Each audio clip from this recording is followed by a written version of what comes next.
You know that feeling when you really like someone and all you want to do is talk to them, be around them, and make sure they know you care? At first, it feels exciting. Your heart races when his name pops up on your phone and you find yourself thinking about him all the time. But then something strange happens. The more you try to get closer, the more he seems to pull away. And you're left wondering, what did I do wrong? The truth is, it's not always about what you said or didn't say. It's about the dynamic that happens when we chase. When you're always the one initiating the conversation, planning the meetups, and making sure the connection stays alive, you're unintentionally creating an imbalance. He starts to feel like he doesn't need to put in effort because you're already doing all the work. And when there's no challenge, there's no excitement. Think about it. When you chase someone, you're showing them without saying a word that they're the prize and you're the one trying to win them. At first, that might feel flattering to him, but over time, it can lead to a shift in how he sees you. Instead of feeling inspired to win your heart, he might start taking your presence for granted. It's not that men don't want affection or attention. They do.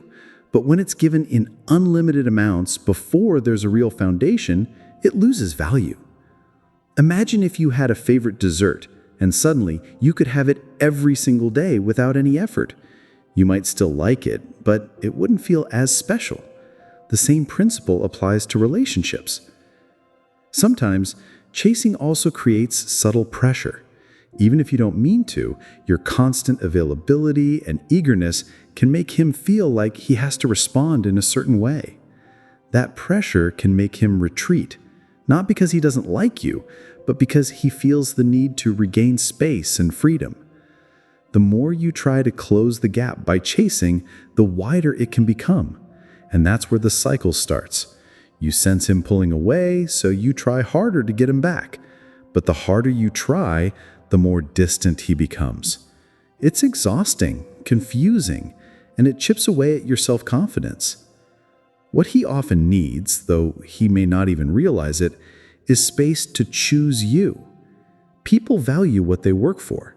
When you step back a little, it allows him to put in effort, to reach out, to miss you.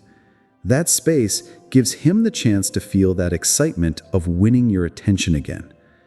Pulling back isn't about playing games or pretending not to care. It's about respecting yourself enough to not overinvest when the other person isn't matching your energy. It's about showing that your life is full, rich, and meaningful, with or without him. That's incredibly attractive. So if you've been chasing, take a deep breath and slow down. Let him meet you halfway. Let him earn your time, your affection, and your presence. Because the right person won't run when you stop chasing. They'll be glad to walk toward you.